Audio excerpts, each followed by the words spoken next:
Le troisième thème concerne la gestion du portefeuille client. C'est une question qui va être traitée par Eric. Voilà. Je ne sais pas si on m'entend là, oui. Voilà, donc plusieurs idées. Voilà, si tu veux passer la diapo immédiatement, merci. Voilà, donc on a développé plusieurs idées ici sur ce chapitre qu'on a coécrit à plusieurs. Alors, la première idée, puisqu'on parlait de valorisation du portefeuille client, c'était de définir ce que c'est que la valeur client, la fameuse CLV, et donc les critères à prendre en compte pour la calculer, dans l'idéal en tout cas. Eh bien, donc il y a des aspects quantitatifs et des aspects qualitatifs. Sur les aspects quantitatifs, il y a bien entendu la durée de vie du client, c'est un critère important, mais on a mis l'accent sur le fait que ce n'était pas suffisant, qu'il fallait compléter ça par d'autres éléments quantitatifs, et en particulier la part de client. Et un exemple disons, très parlant, c'est celui des banques, où des clients parfois restent justement dans ce statut de client pendant de très très nombreuses années, alors qu'en réalité ils sont multifidèles, ils ouvrent des comptes dans d'autres clients et ils vont vers une attrition silencieuse, là pour reprendre le terme qui avait été utilisé, c'est-à-dire en fait ils sont là mais en réalité ils ne sont pas vraiment là et ils se partagent entre plusieurs banques. Donc la part de clients, c'est un deuxième élément à prendre en compte. Un troisième élément, c'est les ventes croisées, le cross-selling et l'upselling, c'est-à-dire que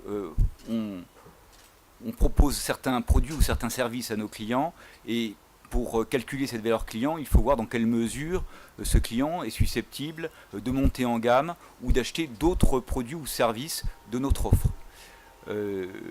Un quatrième aspect plus classique cette fois-ci, c'est la fréquence d'achat et la quantité achetée. Voilà donc pour les aspects quantitatifs.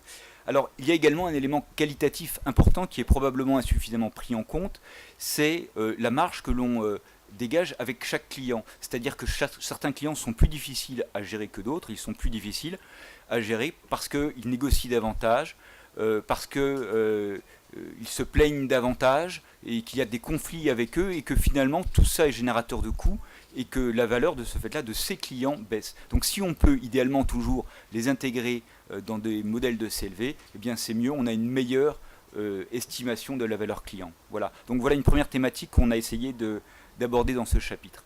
Alors la deuxième thématique, elle découle directement de la première. À partir du moment où on essaie de réfléchir en termes de valeur client, on va prendre des actions de gestion liées à la valeur, idéalement, de chacun de ces clients. Et donc, ici, une question sensible, c'est de savoir si on peut aller jusqu'à rompre la relation avec des clients. Alors évidemment, on reste très très prudent, on ne va pas trancher, surtout pas.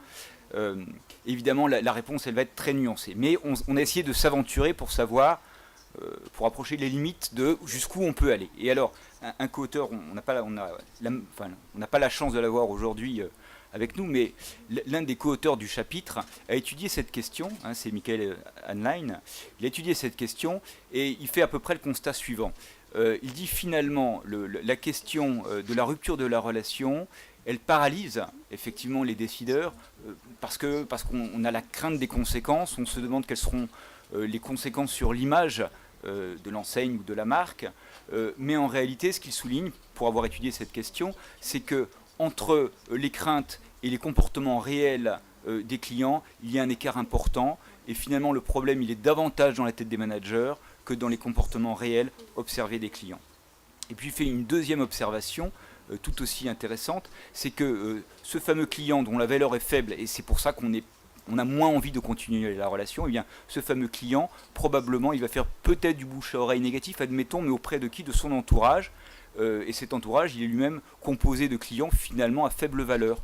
Donc finalement, il y a un moindre mal. Et finalement, la conclusion de tout ça, c'est que peut-être dans certains cas, et évidemment toujours avec beaucoup de prudence, il faut peut-être envisager la rupture de la relation, comme l'ont fait certaines entreprises, et il cite notamment le cas d'une entreprise de télécommunications aux États-Unis qui a envoyé 1000 lettres de rupture à ses clients qui n'étaient pas suffisamment profitables parce qu'ils appelaient le centre d'appel trop fréquemment. Alors, un autre aspect je vous renvoie là au bouquin pour creuser tout ça, c'est Sprint Nextel. Un autre aspect intéressant de la valeur client, c'est de s'interroger sur la précarité Et donc, alors je vais parler notamment un peu au nom de Loïc, mais il pourrait le faire tout aussi bien que moi. C'est surtout lui qui a parlé de cette question-là.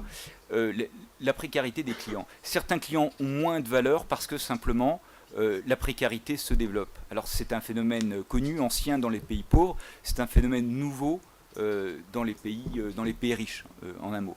Donc qu'est-ce qu'on peut faire ? Il y a plusieurs réponses possibles. On pourrait évidemment se dire ces clients ont moins de valeur donc on va rompre, mais on peut aussi inverser les choses et se dire est-ce qu'on ne peut pas adapter les business models à ces clients qui ont un pouvoir d'achat plus limité. Et donc là on peut agir sur la proposition de valeur et revoir peut-être les caractéristiques des produits ou des services que l'on offre. On peut agir sur les canaux, comment on va entrer en contact avec ses clients, comment on va partager la création de valeur avec ses clients. On peut agir sur l'organisation et réduire les coûts. Et puis on peut agir aussi sur les ressources et les compétences dans l'entreprise et par exemple, un exemple cité, former des conseillers au microcrédit pour savoir finalement comment mieux gérer cette clientèle. Donc vous voyez, il y a par rapport aux clients finalement les moins profitables une grande diversité de réponses et là chaque cas est particulier. Enfin la troisième thème, si j'ai encore le temps, 30 secondes donc pour parler du troisième thème. C'est le sujet de l'enfermement. Alors quelqu'un dans la salle tout à l'heure a évoqué le sujet des opérateurs téléphoniques. On sait qu'ils ont mauvaise presse, les opérateurs téléphoniques, mais beaucoup d'autres aussi enferment le client dans la relation. Et nous, on s'est posé cette question, on s'est dit finalement, est-ce que c'est une bonne stratégie client ? Est-ce qu'il faut enfermer les clients ? Et en un mot, les résultats de la réflexion, c'est de se dire finalement, enfermer les clients, c'est pas forcément un mauvais calcul. Et c'est pas forcément une mauvaise stratégie, même si la pratique peut sembler malhonnête ou manipulatrice.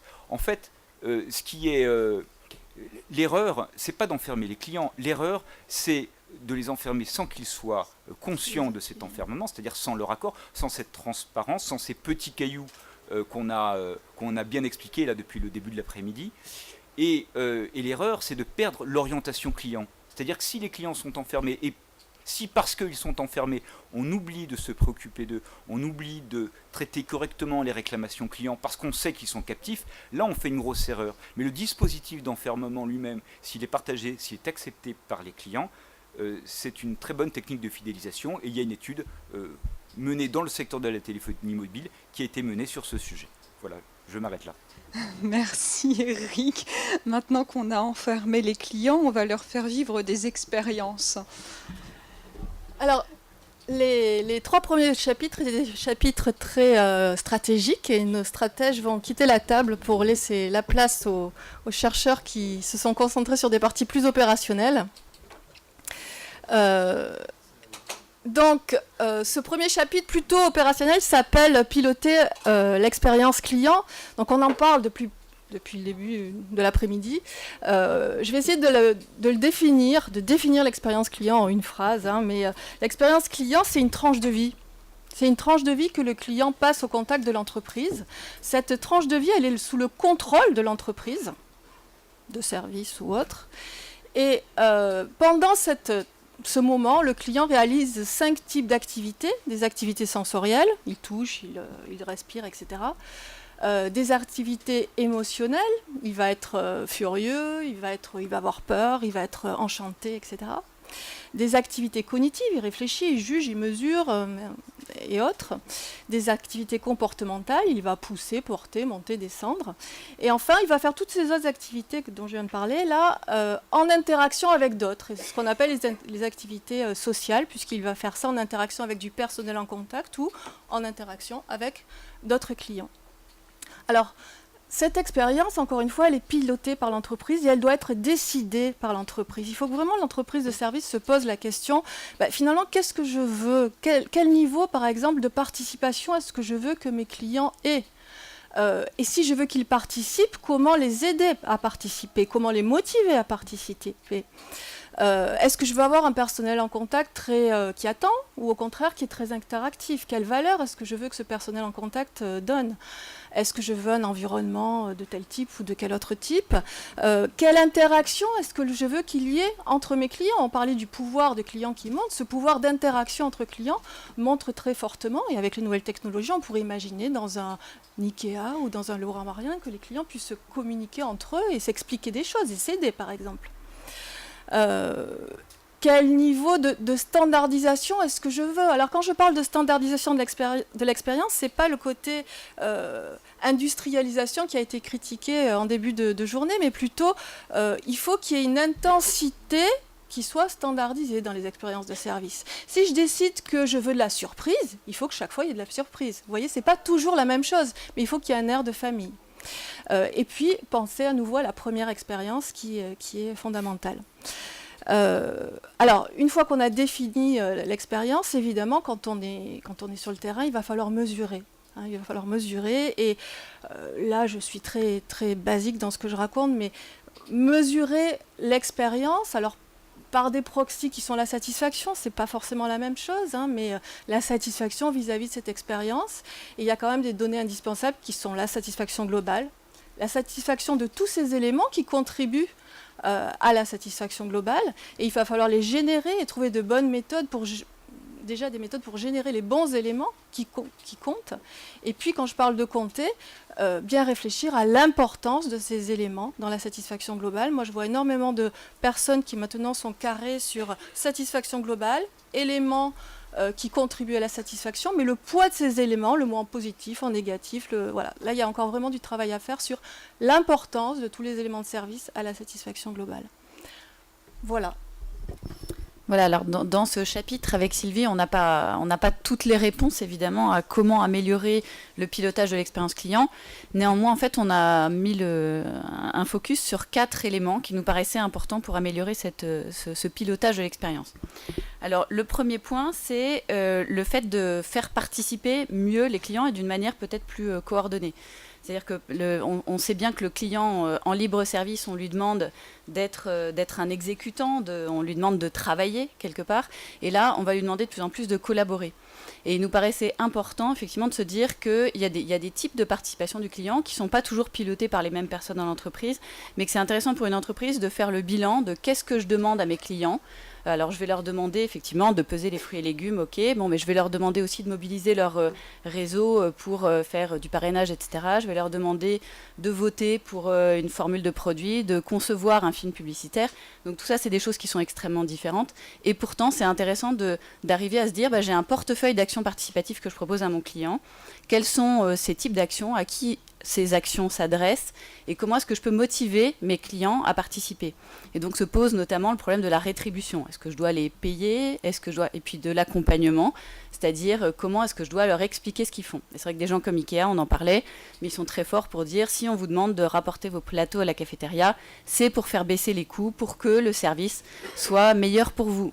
Quand on a expliqué ça, c'est vrai qu'on a fait aussi un pas dans le pilotage de l'expérience client et dans la réussite de ce process. Voilà, donc ça c'était la première chose. Il y a également la qualité de la relation avec le personnel en contact qui nous paraissait intéressante. On a noté effectivement que on parlait d'Apple Store qui a aussi énormément grimpé dans le classement des entreprises préférées des Français. Apple Store, la logique c'est vraiment de passer d'une logique de client first à une logique employee first. Et donc les vendeurs n'ont pas d'objectif de vente, etc. Et c'est vrai que cette absence de pression à l'achat pour le client est particulièrement apprécié, c'est-à-dire qu'on sait que le client il n'achètera pas cette fois-ci, il achètera peut-être la fois d'après, et c'est vrai que c'est quelque chose qui est perceptible pour le client, il ne se sent pas enfermé, et puis visiblement ça ne l'empêche pas du tout d'acheter. Donc voilà, si mon personnel en contact et un vrai plaisir à travailler, et bien derrière, la relation pour le client sera meilleure. Et c'est vrai que là, il y a des choses qui se passent qui sont assez différentes. Au moment de l'encaissement, également, il y a des choses qui sont importantes, de passer peut-être d'une relation avec une caissière à une relation avec une hôtesse de caisse. Alors ça, Leroy Merlin fait ça très bien, il y en a d'autres qui le font aussi extrêmement bien. Et c'est vrai que c'est des choses qui sont importantes pour améliorer le pilotage de l'expérience client. Il y a un troisième point qui nous a paru important, c'était l'appui sur les autres clients. Et alors là, on considère que c'est très important d'enrôler les clients, de les faire participer, de leur donner véritablement le pouvoir. Alors c'est par exemple ce que fait Castorama avec ce qu'ils ont organisé avec les troqueurs, où il y a un troc de compétences. Alors on échange des compétences en plomberie contre des compétences en jardinage, etc. Donc il y a des relations entre clients qui sont organisées, qui sont pilotées par l'enseigne. Et ça, c'est quelque chose d'assez extraordinaire parce qu'effectivement, il y a un impact sur les ventes, mais il y a en tout cas quelque chose qui paraît très intéressant. Comment est-ce qu'on peut effectivement s'appuyer sur des interactions positives entre clients et effectivement comment l'entreprise peut en profiter. Et enfin, mais ça on en a beaucoup parlé, donc vraiment je vais pas beaucoup en parler à mon tour, la personnalisation de l'expérience client est importante, en restant évidemment non intrusif. Et puis, mais ce qui est important, c'est de montrer au client qu'on le connaît, qu'on le reconnaît. Et ça, c'est quelque chose qui est forcément bien perçu. Voilà. Merci Valérie. Oui, des gradations et des ajustements très fins à faire. Quelques réactions? Pour faire le lien entre les deux présentations, ce qu'on constate en entreprise, c'est une problématique, on va dire, d'allocation de ressources. Il y a une vraie problématique donc par rapport à la valeur client. On a vu, il y a des clients qui ont une forte valeur et d'autres qui ont une petite valeur. Donc de plus en plus, l'entreprise va essayer d'allouer la bonne ressource à ces différentes valeurs clients. Mais il y a aussi une allocation en fonction de l'expérience client. Il y a des temps forts. Il va falloir que l'entreprise les identifie et mettre, on va dire, l'argent qu'il faut là où il faut pour que cette expérience soit vraiment positive. Donc une double problématique d'allocation de ressources par client et par expérience. Juste un mot pour détendre. L'expérience client, c'est tellement important. Alors, elle est multicanale, etc. Ça, c'est absolument sûr. J'attire toujours l'attention des gens. Je suis très frappé, notamment sur Internet ou les outils digitaux en général. On sait que c'est de plus en plus un des points de contact importants de la relation client. Et je suis sidéré par la pauvreté de la plupart de ces points de contact. Si on mettait autant de soins dans le e-merchandising des dispositifs relationnels digitaux, il y aurait un vrai service rendu. Alors je ne dis pas ça parce que c'est mon métier, mais c'est pour ça que je dis ça. Mais au-delà de ça, c'est extrêmement frappant. On en parle énormément. Et souvent, on arrive sur des trucs, waouh, des espèces de sites monstrueux. Il y a tout partout. C'est do it yourself, il n'y a pas de parcours, il y a assez peu de marketing, il n'y a pas de choix. On en revient à des problèmes organisationnels parce qu'il y a des batailles internes invraisemblables pour savoir qui monte quoi, qui fait quoi. Il y a un sujet qui est absolument majeur et qui fluidifierait d'ailleurs certainement beaucoup la relation multicanale si on le traitait un peu globalement. Bon, c'est un peu prosaïque, mais c'est un gros chantier. Oui, bah merci pour la transition. Ah oui, déjà, allez-y. Non, juste un commentaire très rapide. J'étais juste étonné qu'on présente les 3 premiers chapitres comme stratégiques. Quand on parle de valeur client, qu'on parle de fric, qu'on parle de tout ça. Et que tout d'un coup, on arrive à l'expérience client et on dit là, attention, on n'est plus au stratégique. Moi, ça me choque profondément. À partir du moment où définir pour une entreprise une vraie expérience client différenciante, c'est vraiment un travail de l'équipe de direction et c'est vraiment stratégique. Je tiens à préciser que l'ouvrage comporte 6 chapitres. On n'a pas fait de hiérarchie en fait dans l'ouvrage. Ouais, mais je suis complètement d'accord. Je suis complètement d'accord. Je pense que c'était une idée de transition de Sylvie, mais intellectuellement, on ne fait aucune différence entre le premier chapitre et le dernier. Le seul qu'on a extrait, qui nous semble vraiment une sorte d'archétype, c'est celui sur la confiance, qui sera donc disponible en ligne, parce qu'il n'est pas dans l'ouvrage, et qui pour nous semble être un peu le couronnement de ces efforts. Mais voilà. Merci de nous amener à préciser les choses. Voilà, on est plus précis. Alors, on va se tourner maintenant vers justement les aspects de multiples points de contact, des canaux multiples pour être en relation avec le client. Donc, je passe la parole à Eric et Virginie. On va essayer d'être rapide. Oui, Eric, on a dit 1 minute. 1 minute. Voilà. Ils me connaissent, donc voilà. Donc sur ce thème-là, on a essayé de rentrer un petit peu plus sur effectivement cette logique de points de contact multiples. On est dans une situation aujourd'hui qui est assez extraordinaire par rapport à ce qu'on pratiquait en marketing il y a une vingtaine d'années avec grosso modo 2-3 points d'entrée. On est aujourd'hui en points d'entrée multiples. Ça complexifie beaucoup la tâche du marketing parce que chacun des canaux a des spécificités et sait bien faire un certain nombre d'opérations et ne fait pas bien d'autres opérations. Donc on est obligé d'être très prudent et très analytique dans ce qu'on apporte. Première chose. Et deuxième chose, ça pose un vrai problème de complémentarité parce que le client ne fait pas la distinction du canal. Il voit une marque et il va interagir avec la marque à travers différents moyens. si on peut faire émerger 3 thèmes de cette approche multicanale, c'est les 3 suivants. Le premier, c'est que l'organisation elle-même est un outil de relation client. Et il ne faut pas concevoir un outil d'étude de marché ou un outil d'écoute du marché si on n'a pas conçu son organisation pour être capable de traiter les problèmes clients et de traiter le parcours du client. Je prends un exemple très rapide. J'ai travaillé avec une banque en accompagnement sur la mise en place d'un CRM. On a passé 2 ans à traiter des différentiels de rémunération entre les vendeurs agences et les vendeurs plateau clients. Et ça a pris énormément de temps, mais tant que ça n'était pas résolu, on n'arrivait pas à compléter ou avoir une politique relationnelle avec le client qui était cohérente. Chacun travaillait dans son coin, ils étaient en compétition, ils se mettaient les pots de banane là où il fallait, et à la fin, le client avait une expérience qui était désastreuse. Donc l'organisation, la façon dont on structure, la façon dont on coordonne et la façon dont on supervise, cet outil-là est un outil relationnel. Et je pense qu'il faut concevoir l'organisation à part entière. On parlait tout à l'heure de responsable du client. Je pense que c'est une fonction qui va émerger ou qui doit émerger et qui doit permettre la coordination entre les différents canaux de telle sorte qu'on garantisse une cohérence dans l'expérience client. Donc ça, c'est un premier point qu'on a fait ressortir, qu'on a essayé de faire ressortir en problématique du chapitre. On n'a malheureusement pas là-dessus énormément de matériel. On a quelques expériences qu'on a essayé de faire partager. On n'a pas des solutions ou des choses, etc.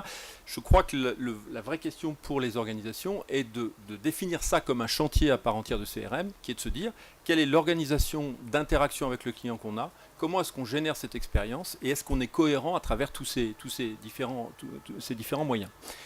Un deuxième thème qui est ressorti, Gilles l'a déjà évoqué, et donc comme il faut que je fasse bref, 1 minute, je ne reviendrai pas dessus.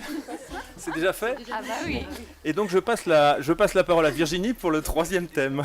Voilà, tout à fait. En fait, on voulait développer une dernière idée pour ce chapitre, qui est le fait que l'intérêt du client n'est pas toujours d'avoir le choix de tous les canaux, quel que soit l'acte. En fait, souvent, les entreprises, elles visent le 100% multicanal, c'est-à-dire qu'elles espèrent pouvoir ouvrir tous les canaux à tous les clients, quel que soit l'acte que souhaite réaliser le client. Et en fait, notre conviction, c'est que ça n'est pas toujours une bonne idée parce que l'expérience client sur certains canaux pour certains actes n'est parfois pas suffisamment satisfaisante pour qu'on lui ouvre le canal. Alors certes, au début, on va créer une petite insatisfaction si le canal n'est pas ouvert, mais ce sera toujours moins risqué que de prendre le risque qu'il vive une expérience client très négative. Donc voilà, ce n'est pas toujours dans l'intérêt du client de viser le 100% multicanal et de tout lui ouvrir. Je vais prendre un exemple concret. Dans le domaine bancaire, par exemple, il ne serait pas judicieux d'ouvrir ou de pousser le canal agence pour aller faire un virement bancaire parce que le client va attendre, parce que ce sera potentiellement pénible pour lui. Donc on va inciter à aller sur le web. Et puis à l'inverse, il va y avoir certains actes qui nécessiteront un accompagnement ou un conseil spécifique. Donc là, on va essayer de lui fermer l'acte sur le self-care, sur Internet. Au début, on va créer peut-être une petite insatisfaction, mais ce sera toujours moins grave que si on lui fait vivre une expérience qui ne serait pas à la hauteur de ce qu'il pourrait attendre. Donc voilà pour cette dernière idée. Merci beaucoup.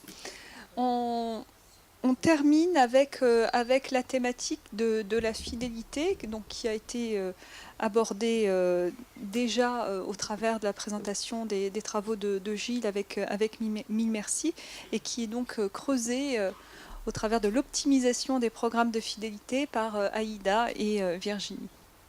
Et comme tout le monde a tenu le timing, nous, on va s'étaler, on a un quart d'heure. Hein.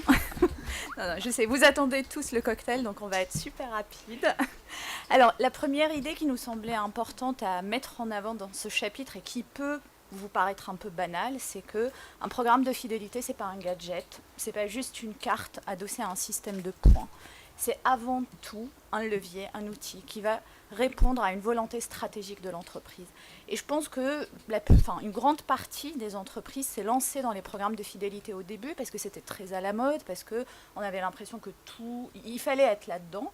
Et on s'est lancé là-dedans sans réelle réflexion stratégique. Et on arrive très souvent à des programmes où on ne sait pas quel est l'objectif principal. Finalement, le programme, il est là. Pourquoi ? Pour quelle cible ?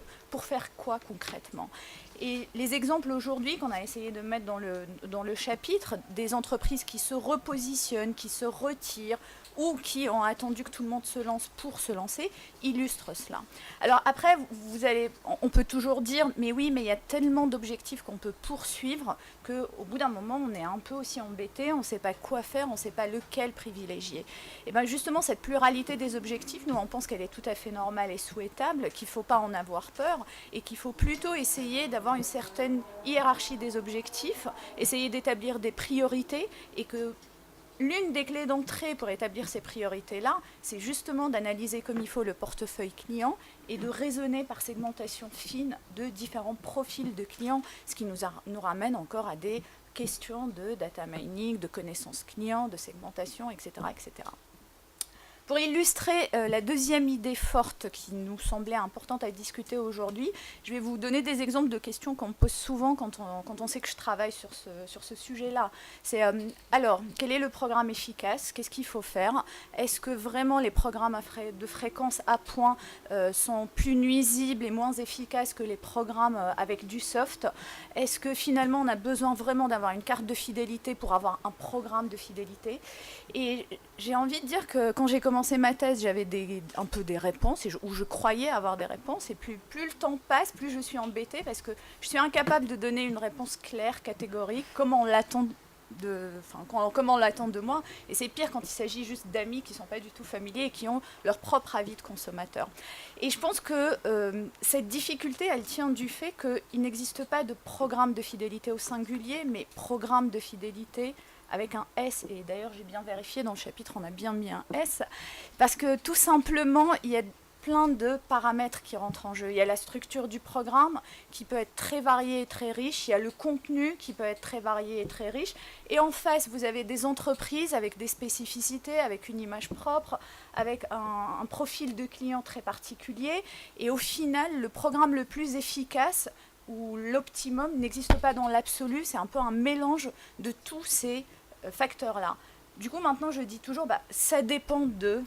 la réponse, elle passe pas mieux, mais je suis convaincue que c'est vraiment... Enfin, j'aimerais bien avoir votre avis là-dessus, mais je pense que c'est un peu on est un peu dans ce paramètre-là. Et je peux vous donner des exemples. Il y a des entreprises comme Relais et Château qui peuvent très bien s'en sortir dans un secteur hôtelier où tout le monde a recours à des programmes avec carte de fidélité à point.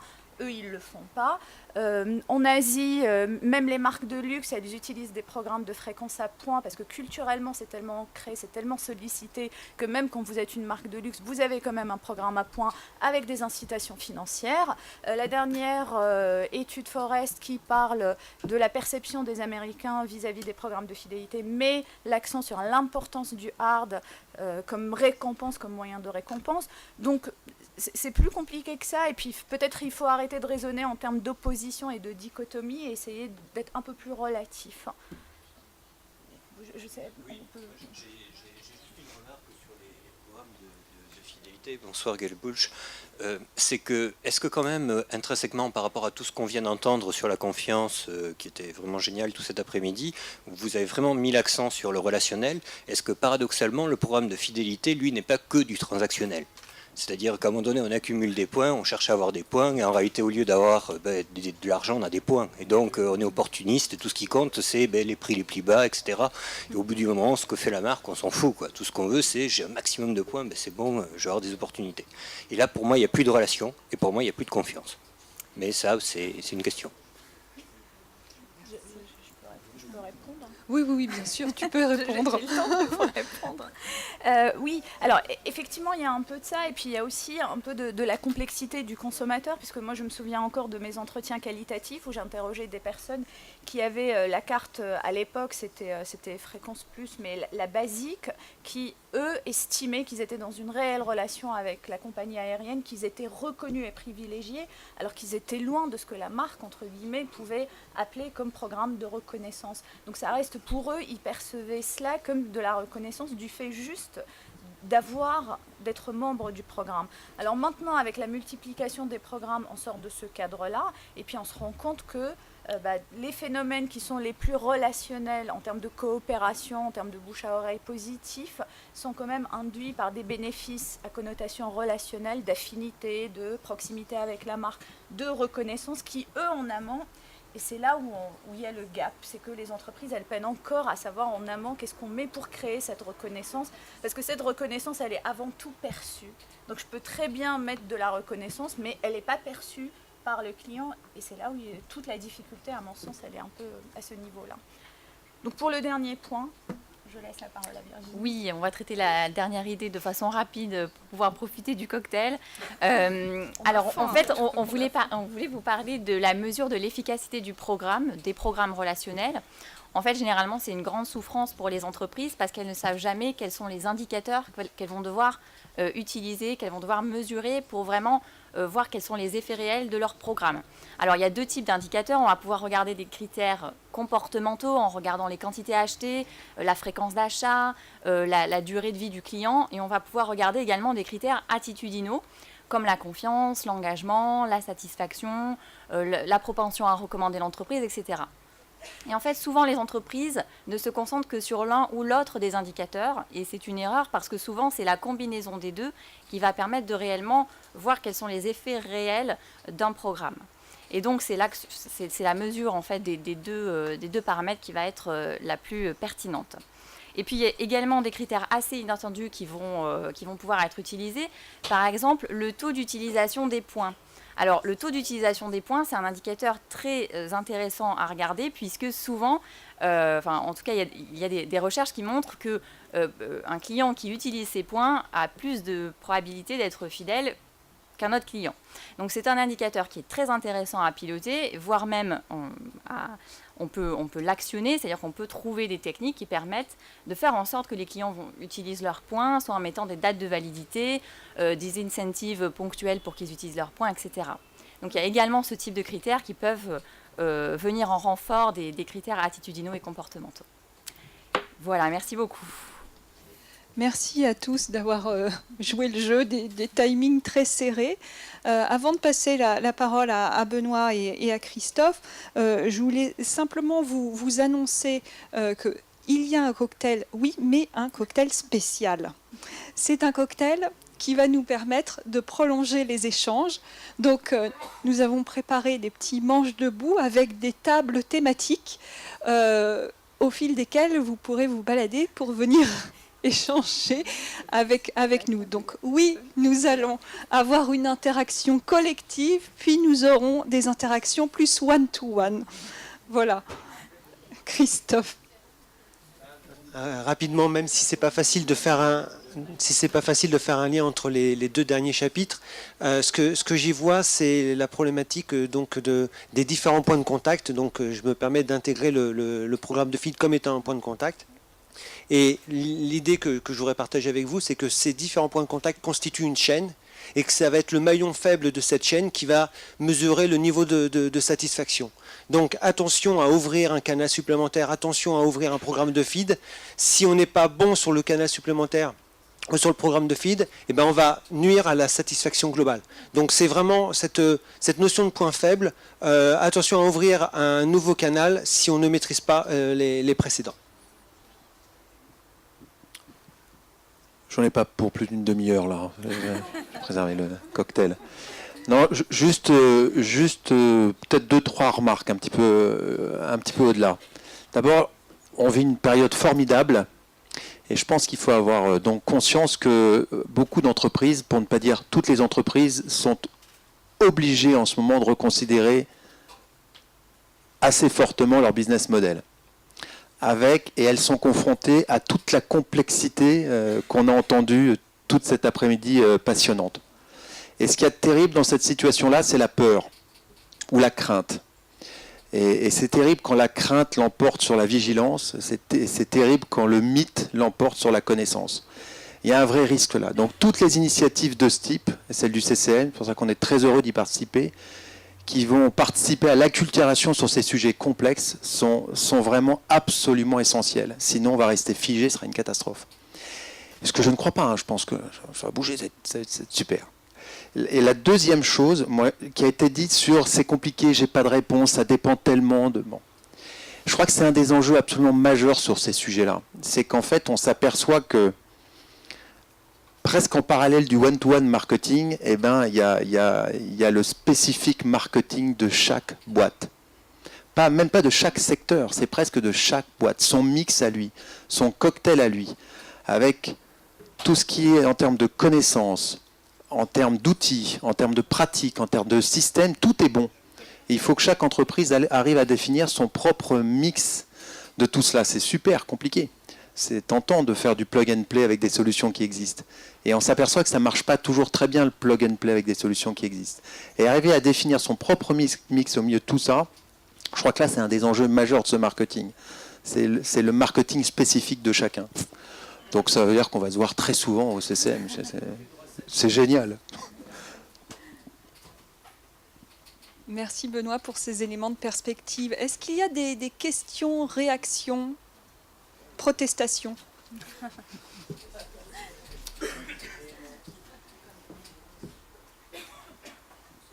Non, ce n'est pas une protestation, c'est juste une remarque, question, disons. On a parlé d'expérience. Moi, je suis tout à fait d'accord sur le fait que l'analyse, la conception de l'expérience est très stratégique. Peut-être pas le pilotage opérationnel, mais la conception de l'expérience est certainement un facteur stratégique. C'est-à-dire que ça crée de la valeur dans le long terme. Stratégique, ça crée de la valeur dans le long terme. Mais si la création d'une expérience crée de la valeur dans le long terme, stratégique, pourquoi la mesurer par la satisfaction? Là, j'ai peut-être un doute.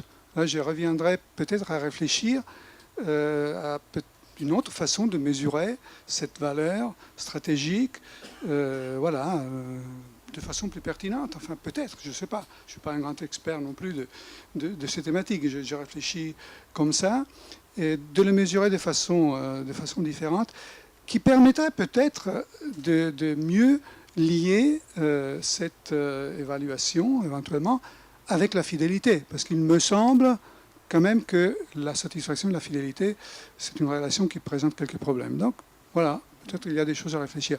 Et si on veut évaluer la valeur, il faut quand même aller peut-être un peu plus loin que sur les simples points de contact. Aller vraiment sur la valeur dans ses composantes, dans ses dimensions.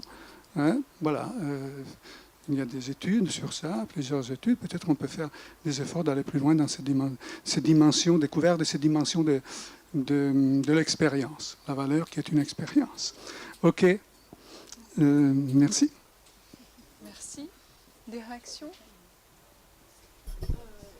Moi, je suis assez d'accord avec vous. Je parle de satisfaction parce que quand on regarde à ce jour concrètement la manière dont les entreprises mesurent l'expérience, très souvent, ça se résume à mesurer la satisfaction des gens par rapport à cette expérience. Mais je suis bien d'accord que la valeur, ça serait aussi une bonne idée. L'intensité de l'expérience, ça ne se mesure pas pour le moment. Voilà, il y a vraiment des... Voilà.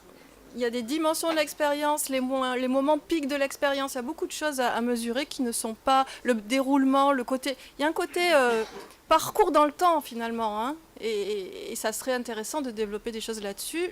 Je ne les vois pas encore. Oui. Il y a d'autres questions? Non. Faut-il brûler les programmes de fidélité?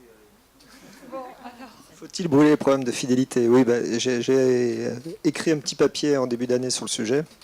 Évidemment non, la réponse est non, mais il faut vraiment qu'ils évoluent.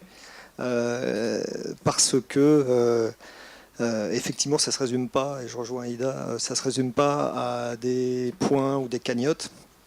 J'ai l'habitude de dire à mes clients que c'est un savant dosage des 3 R pour récompense relationnelle et reconnaissance, en fonction du positionnement et de la promesse de l'enseigne. Et un programme de FIT, c'est d'abord une déclinaison de la stratégie marketing de l'enseigne. Et c'est pas quelque chose qui se balade à côté. C'est pas un gadget.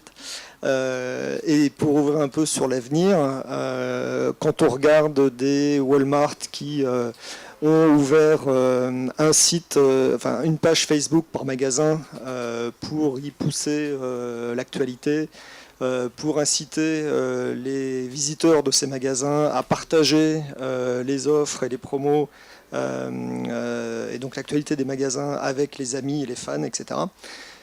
On se dit qu'il y a des choses qu'il faut intégrer et que de nouveau on est dans la relation et de l'expérience client cross-canal et donc on en revient à l'enjeu que je citais tout à l'heure. Voilà. Mais non, les programmes de films ne sont pas morts. Mais il me faudrait quelques heures pour... voilà. Donc j'arrête là. Ça sera la prochaine journée CCM. D'autres réactions, commentaires? Oui.